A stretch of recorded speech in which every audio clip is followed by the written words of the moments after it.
Hey everybody, welcome to the online play project number 4. We're starting right on time, so I'm going to vamp a little. This is Red Earth Theatre, and we are delighted to be doing this, and we get to play with some really cool people. So far, we've been doing readings, play readings, and today we are branching out into other forms of performance. And again, if you missed the beginning, this is Red Earth Theatre, Kate Hopes, and we are doing our 4th online play project. So we have been on it for 7 years, and we are delighted to have a fabulous community to play with and to share the stories of. Our hearts go out to all the people who have lost so much and are dealing with so much uncertainty. And we believe that the performing arts is a fabulous way to stay connected with our community, to find our compassion, our hope, and our joy. We are doing this reading every Thursday evening at 6 o'clock. We're doing readings or performance. Next week we're doing a play reading, but today we get to play with music and storytelling. I also want to thank our sponsors, Sovereign Laboratories, who thought they were sponsoring quilters, but are generously also now sponsoring this, and to many others who have supported us, including Maureen Nealon, who made a contribution specifically to this. Why do we need sponsors? Because we are endeavoring to pay a stipend to the performers and to our wonderful graphic designer and all the people who keep Red Earth going, even when we're not performing live. So I think, without further ado, we are going to begin with the Zoot Suit Zebras. However, we begin with Gary Every. So I think, Gary, I'm about to go, and you are on. Hello, everybody. Welcome to our presentation tonight. I'm going to start things with a little storytelling. This is a piece I called Drunken Astronomers. And you might have noticed that summer's coming. The days are getting longer, the days are getting warmer, just hotter and hotter and hotter, the way an Arizona summer does. It's almost hard to believe that we had a pretty wonderful winter. And when I say a wonderful winter, I'm sure you know what I mean. I mean cold, wet, and miserable. Oh, you know, an Arizona winter isn't all that cold, wet, and miserable. We keep the bar set kind of low. But by our standards, it was a cold, wet, miserable winter, which I love. I mean, I could do without the cold and miserable. It's the wet that makes my heart sing. Because you see, when our beautiful red rock cliffs here in Sedona get covered with a little sprinkling of snow dust up on top, they look just like gingerbread mountains. It is so beautiful. And all spring long, all that snow melt on the peaks begins to melt, drip by drip by drip by drip. It's like the metronome of the springtime around here. And what that means is that all these canyons around here that are nothing but bare sand and dry rock all year long, for a couple months, they flow with streams, cascading waterfalls, babbling brooks. And you know, this year in the spring, just as the snow melt was disappearing, we got wonderful rains coming a couple times in a week, and they fed all the flowers. So for weeks and weeks now, I've been hiking these remote canyons like Dry Creek, Dry Beaver Creek, Wilson Canyon, Woods Canyon. You know, there's Loy Canyon, Long Canyon, Jack's Canyon. All of them had water running in them for a little bit. Badger Springs and Rattlesnake Canyons, just beautiful cascading waterfalls, deep oasis sanctuary pools, and miles of flowers living along the sides of the stream. Little butterflies fluttering by as they stumble in the wind. It has just been glorious. But like I said, the spring is fading. It's almost like I'm a balding man running through his comb through the last locks of his hair, whatever's left.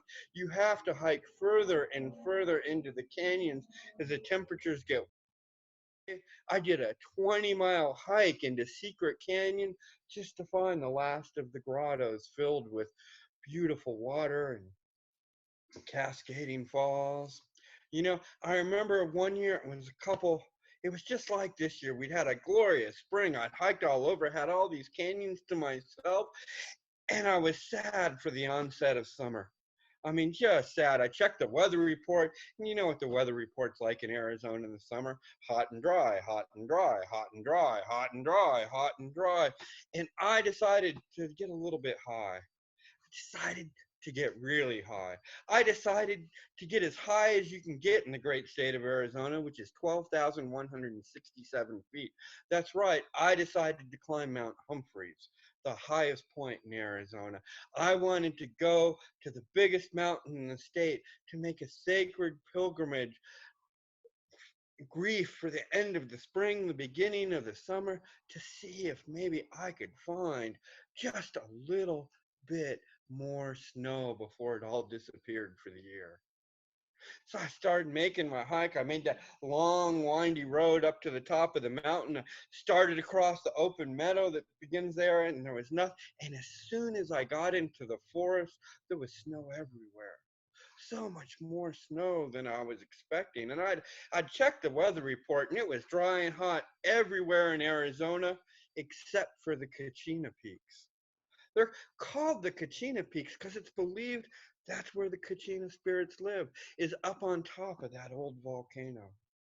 And the weather report for that day had it dry and hot for everywhere with a slight chance of a thunderstorm only on the Kachina Peaks. And I had to pay attention to that because every year a couple people are killed with lightning on top of the Kachina Peaks. I mean, what good is a sacred mountain if it doesn't kill people once in a while? So I was okay with that. I went on my hike. I started walking up that trail. The snow was getting deeper and deeper up over my ankles and up over the tops of my shoes in the middle of the calf. And unexpectedly, out of no place, it began to snow. I mean, I just couldn't believe it. It was not what the weather report said. There was no thunder, there was no lightning, there was just snow falling in this forest where I was the only one there. In fact, there were even rainbows. You know how the sun gets all spotty? Except they weren't rainbows because it wasn't raining, they were snowbows. Oh, this beautiful snow falling around me. So much better of a pilgrimage than I expected.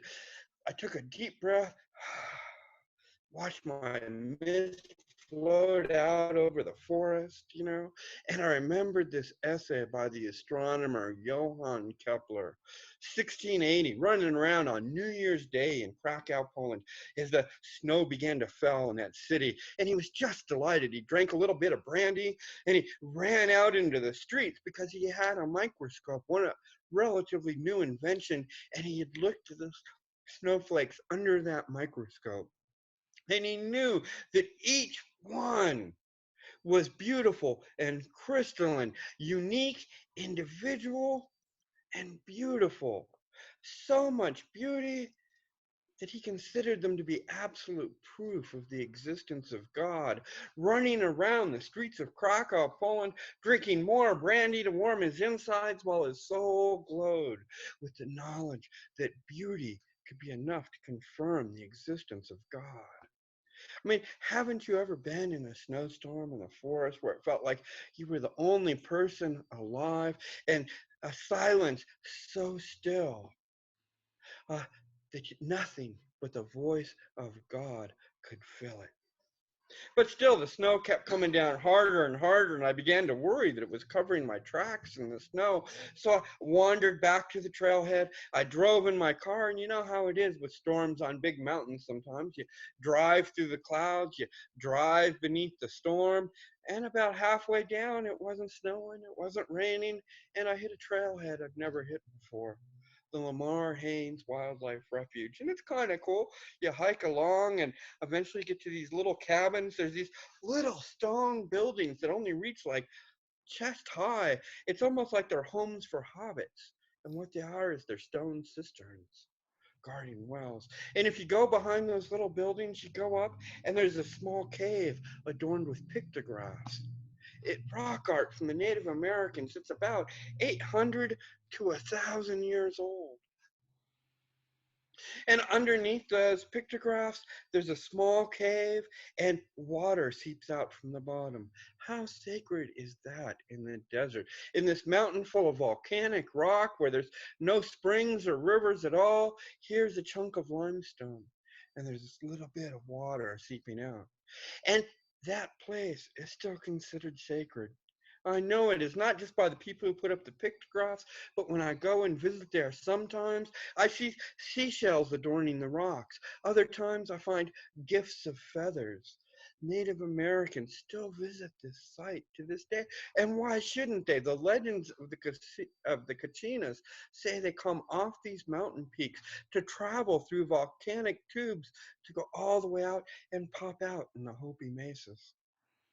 I know the Hopi still visit this place because I was there one day when there were a couple busloads of Native Americans sitting at the little hobbit houses. I could watch the elders walk around and identifying plants, describing them in names and words with language I don't understand. But what I've discovered is if you crawl into that little cave at the right time of year, you can hear the water flowing through the mountain. The inside of the cave itself is dry, but you can actually hear the water running through the mountain. And so I wonder if perhaps this little cave isn't somewhere where they thought the Kachinas entered the earth to travel and visit the people with blessings. I mean, like I said, I know the Hopis come up here. I wonder if the people from Wupatki, a town that was created after a volcano. People rushed in to farm the fertile soil that was left behind when the volcanic ash. And you know, if you go down to Wopatki, which you can almost see from the top of the Kachina Peaks, right? If you go down and visit Wopatki, there's that cool ball court, there's the kiva, and in between them both is something they call a blowhole.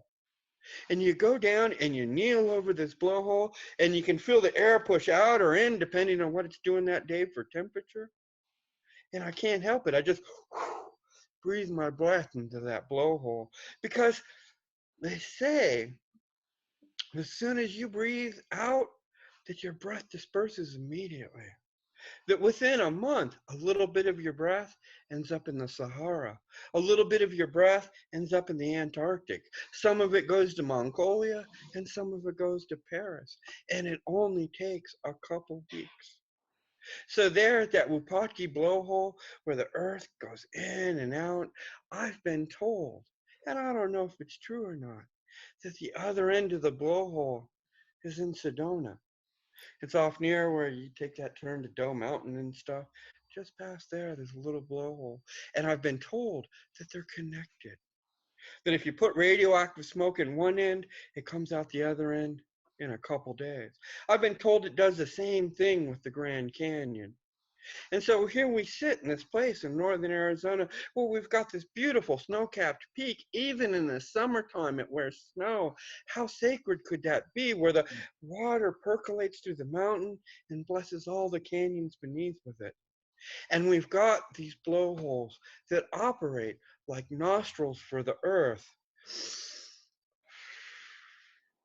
letting us all know how deeply we're interconnected. Thank you for listening. What I'm going to do now is I'm going to bring up my friend Gary Scott. Together we're the Zoot Suit Zebras, and we're going to do a couple songs for you. Uh-huh.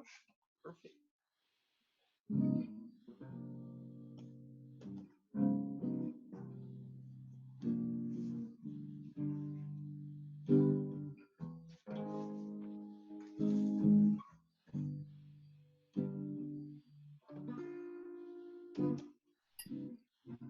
Well, they call it Stormy Monday.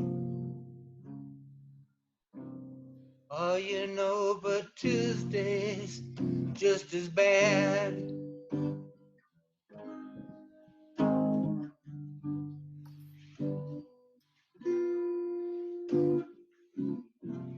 Wednesdays are worse. Thursdays, I'm down and sad.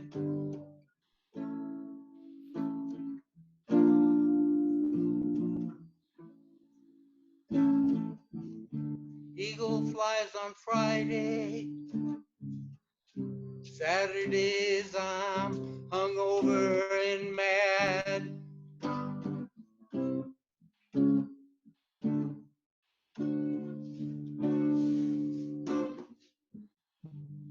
This is a poem about Billie Holiday.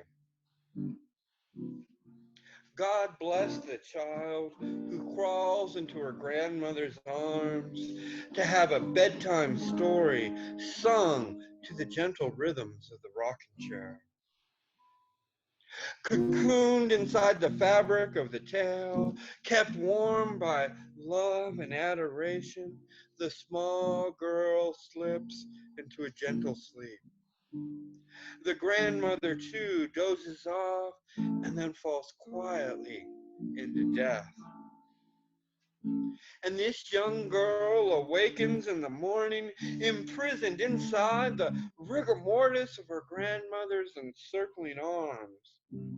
And the scream in that young girl's voice was the first expression of the most famous lady to ever sing the blues. Next, we're going to do the lyrics to a song that Billie Holiday wrote. These are the lyrics to Strange Fruit. Southern trees bear a strange fruit, with blood on the leaves and blood at the root, with black bodies swinging in the southern breeze. Strange fruit hanging from the poplar trees. Pastoral scene of the gallant South with bulging eyes and a twisted mouth, with the scent of magnolia, sweet and fresh, and then the sudden smell of burning flesh. So here is a fruit for the crows to pluck, for the rain to gather, for the wind to suck, for the sun to rot, for the tree to drop. Oh, here, my friends, is a strange and bitter crop.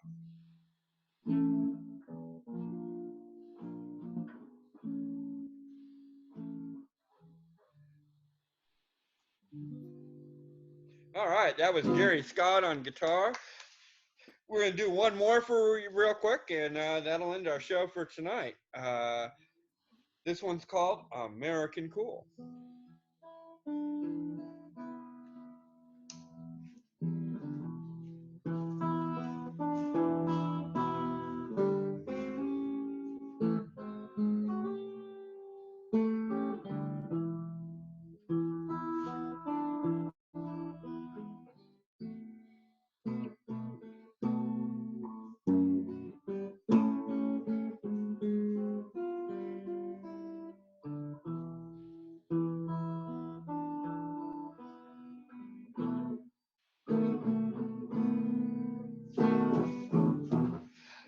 During the Civil War, it was the Confederacy which had the better military marching bands, all that pomp and circumstance and ceremony. But when the conflict known as the war between the states reached its inevitable conclusion, these military musicians pawned their weapons of melody, where they were purchased by newly freed Negroes who celebrated their sudden status as citizenry by creating a joyful noise. Oh, first came ragtime, then stomp, rhythm and blues, jazz, till eventually, before you knew it, there arrived that swing thing. And suddenly, there was Brubeck beating out bad bebop boogie for Beantown beatniks, while cross-continent dapper dudes and delighted divas danced to a blues backbeat propelled by an electric guitar. Me, I'm stuck in a university classroom listening to my Latin professor drone on and on and on and on and on and on and on and on and on about antiquities and schools of thought. But I know that across the Atlantic Ocean, hipster Europeans are donning mirror sunglasses and overpriced denim blue jeans, trying to get a little bit of that John Wayne swagger, trying to get a little bit of that James Dean stare. They just want a piece of American cool. American cool. Rip-Tip Johnson's fingers pirouetted along the guitar fretboard. His fingers danced, doing a little bit of ragtime and stomp, making little pirouettes of the blues, little minuets of jazz. You see, Rip-Tip was hip to the American Revolution and rhythm being spread up and down the mighty Mississippi River like a pulsing musical heartbeat.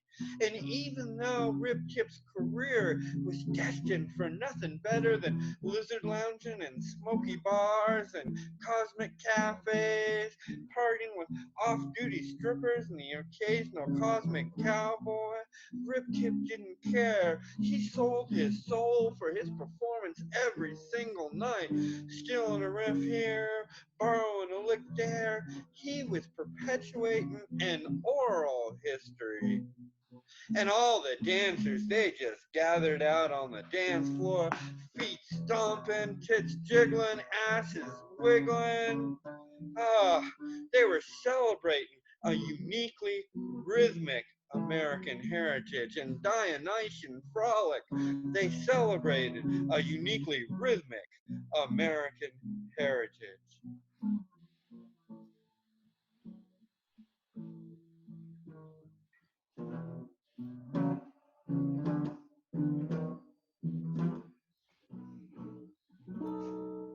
American cool.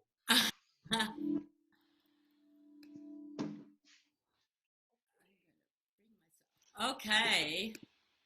Well, I want to say thank you so much. Come back into the picture, Gary. Let's have the two Garys. I want to thank you so much, Gary. Every wave. Wave, Gary. Gary and Gary Scott. Thank you, Kate. Much. Peace and love. Peace, love, and let's get out soon. Don't leave yet. I just want to say to everybody, thank you so much for joining us. I want to remind you next week at 6 o'clock, we're going to be doing a reading of a play called Measured by Time, which I wrote, a 10-minute play with Ashley Threlkeld and Michael Gallagher reading. And then the following week, we are going to be, so that's the 21st, we're going to be live streaming from Talakipaki. We will have live actors 6 feet apart at all times. We probably won't have a live audience, but we will be in the beautiful arches of Talakipaki where we usually are. So we hope you'll join us then. And just stay in touch with us at redearththeatre.org. We have a YouTube channel. You can go to that and see our previous shows.